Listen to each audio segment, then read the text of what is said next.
Hello 102ers and welcome to Daylight Savings Time.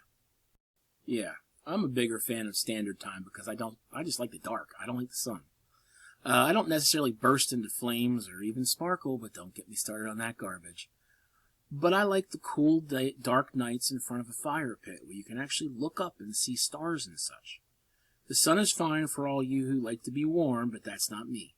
Give me a cool breeze any day. But I digress, as usual.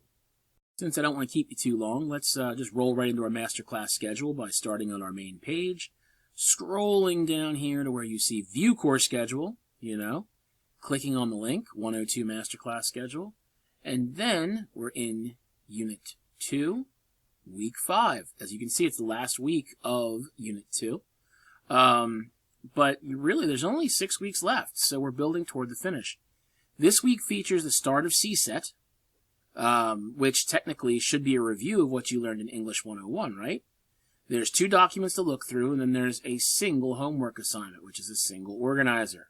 Before I start riffing again, let's dive right into CSET now. So clicking on this link, what is CSET? We introduce, or if you had me or other teachers like me in English 101, reintroduce the introduction of source material into your writing by a 4-step process known as CSET. Very quickly, a little history. I think every English instructor has thrown their own way of teaching students how to integrate source material into their class. Well, why? Because we've all seen how terrible it can truly be. When you, the student writer, just copies and pastes material from the source, there really isn't a lot of integration. It just slaps this in and moves on. It never really works. So instructors like Dr. Bill Lewis from the University of Delaware created a catchy and pithy way to explain the steps needed to really work in your material. My own method also had 4 steps, which were practically identical to his, but I named mine the Shun method. That's a story for another time, though. So knowing that pretty much every English teacher has had a version of this method, what is it? CSET stands for Claim, Setup, Evidence, and Tie-in. It prevents you from just smacking material in and moving on, like I said. It weaves external references in and puts it with your own ideas to meld them together to create a readable paper. So let's chat about each section really quickly, shall we? Claim is literally what you're trying to prove within the section you're writing. Sometimes it ends up being a topic sentence, the first sentence in a paragraph that tells your reader exactly what the remainder of that paragraph will include. Sometimes the claim will actually be more focused by being a subpoint of the paragraph, so you might have several claims to a single paragraph. Not always, not even usually, but sometimes, depending on the initial sentence. Regardless, the claim will show your reader what you are trying to prove, and this will assume that what follows will provide the source to prove it. Setup is literally the material to introduce your source material to the reader. It's usually the source material's main rhetorical information, the source material's author and title, the date of publication, even the thesis statement. After that, you can really add whatever else you'd like to fully flesh out and underline the credibility of the source. You can add, the author's education or employment credentials, even the source material's credibility if it was published on a website or in an academic journal. This is where many writers choose to establish the beginning of their citation by dropping in the author's name and year. Evidence is the easy part because you've done this one over and over since junior high. This is where you either provide your direct quote or, better yet, you paraphrase the material.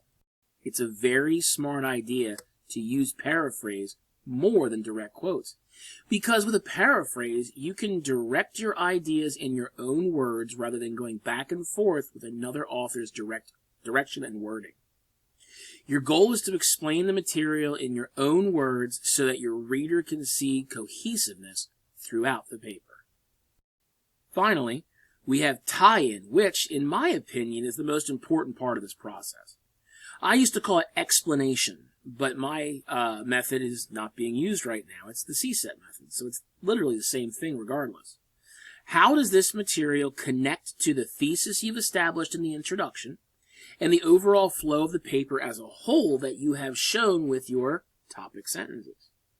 How does this specific paraphrase or direct quote, but it should be a paraphrase, affect the argument of your paper, and why was it important enough to include within the explanation of the point set for the claim? Now, many of you who haven't used CSET before just slap a quote in there and move on before complaining. There is no way that you can make the paper and the page length requirement. If you actually take the time and run your quote or paraphrase through CSET or my Shun method, whatever works for you, there is no way that you won't make that minimum length. Instead of a 1 or 2 sentence quote, you're now adding a minimum of 4 sentences onto each instance of a quote. It's awesome. Truly. So once we get through that, we go back to the next page, and that's going to be writing samples with and without CSET. So clicking here, we get to this. And it's really here to show you of how much of a difference CSET makes. I also have a Microsoft Word document that I will include with the announcement, so you can see that as well. This document was written by 2 amazing colleagues who I would be completely lost without. One retired, so I'm like half lost. I won't go totally into detail here, but take a look at the sample, as you can see here, and just from glancing at the overall 2 paragraphs, you can see that paragraph 1 is short, paragraph 2 is longer, so logic tells you that paragraph 2 is probably the one you want to emulate, right? So you can do this. Oh, look, it is easier to read. Why? Go back and look at it. Here you can go through and see the sample and the examples and how everything breaks down, and that will work. I am not going to read each one to you. And here is the sample CSET paragraph they have here. It's color-coded. As you can see, the claim is going to be red, the setup is going to be blue, the evidence is going to be green, and the tie-in is going to be purple. Notice we have a setup, an evidence, and a tie-in, and a tie-in. We only have one claim, which is normal. You're going to have one claim in a paragraph usually until you get into some really overwritten papers. But right now, you have the one claim and then you have all the evidence to support it, okay? So that's very, very helpful. So what might it look like elsewhere? Well, this is the one that my colleague did, and it's really the same thing. You can see it's not just one claim, one setup, one piece of evidence, one tie-in from either paragraph. So here they just change the colors a little bit. This is purple or pink, whatever. No, this is pink. That's purple. Yes. This is pink. That's blue, that's green, that's purple. If you can't tell colors, I'm sorry. I've had arguments with students who are like, well, that's not really pink. No, that's pink. Damn it. That is pink. And that is purple. Deal with it. In any case, they also give you explanations of what a claim is, what a setup is, what evidence is, and what a tie-in is. So I would highly recommend going over this paragraph to kind of see, because in the sample document for Unit 2, you're going to see this exact same paragraph within the actual paper. So it's a really good idea to see how the CSET really functioned within it, so you can see how it works within the paper itself. Now that we have the 2 documents done, we can actually take a look at the loan assignment this week, the Unit 2 Informative Writing Graphical Organizer. Shouldn't be anything new to you. You've seen this stuff before. And honestly, I, for a long time, didn't update this graphical organizer to something I liked. So it took a little while to finally get off my butt and do that. And I did. So once you click here, you're going to see this. It is a little bit more involved than the original, but that's because all this material that I added is actually going to help you make your page length. So once again, just remind yourself of the general topic and your preliminary thesis statement. Remember, the word preliminary here means to start. Okay? It means before we really get into it. So what are you thinking now? Then we get into the introduction. As you can see, I'm expecting just simply one paragraph here. What is your attention getter or hook? What are you going to do to convince your reader that what they're about to see is worth their time, okay? Explanation of the controversy. Why is your topic controversial? Why is it argumentative? It's not just hey, cancer sucks. Nobody's going to disagree with that. Tell us why. And then remember, you need a thesis question. Not a statement, a question. If I look at your final paper, your final Unit 2 essay, and there is no question here, you will lose a ton of points. So make sure you have a thesis question. So what introduces the argument itself? All of that in a single paragraph. And then we have at least one background paragraph. I know it says one here, but you might have two depending. Give the author's information and so forth for the rhetorical statements for both both arguments. Articles. I am stumbling, bumbling, and fumbling today. So title of article, the name of the authors, the year of publication, the major purpose. Remember, the major purpose is PIE, P-I-E, persuade, inform, entertain. Which one fits? And what are some of the main ideas? This is how you're going to build your summary of the article. Then down here, what are the important information pieces that you got from each article? What are some key concepts or shared information that both have? Okay? Then you get into your comparing perspectives section. And this is building on the Unit 2 article selection and comparing author perspectives document you did before spring break. So look at point 1 that you did and look at point 2 that you did. And then you're going to fill them in here. What was the one thing that both the articles discuss, albeit in different directions? The first article's evidence was this. The second article's evidence was this. And then your tie-in, how they kind of compared and contrasted with each other. Okay? You're going to do the same thing for argument point 2. And as you can see, they're the exact same questions, except I just changed 1 and 2 here. That's it. See how quick and easy that was? Then we have our exploratory synthesis. This is the most important part of your paper. Do not skimp on this one. Make sure to give me as many details as you can.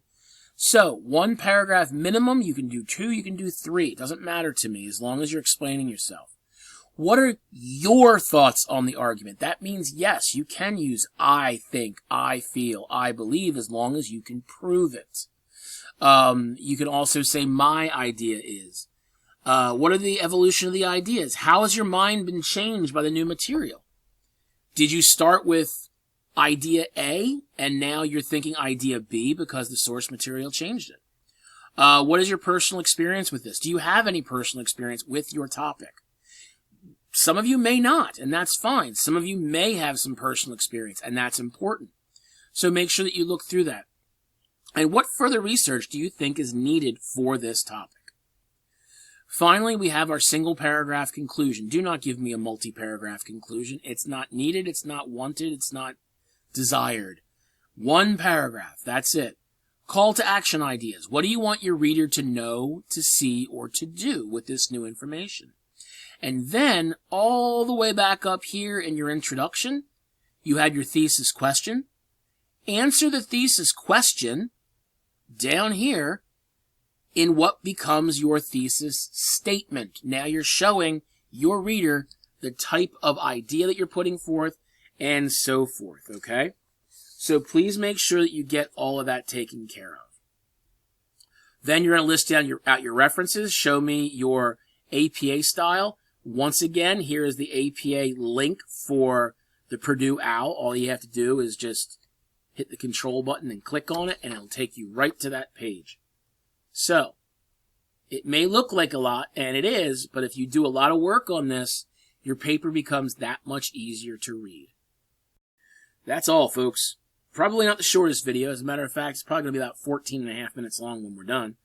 But there was a lot to get through once again. It was important. I'll shut up now, though. I hope everyone had a great week. Please feel free to reach out early if you need help. Do not wait until Sunday night, because I'll be ignoring you at that point. So anyway, stay safe. Enjoy the weather. Enjoy the sunlight. See ya.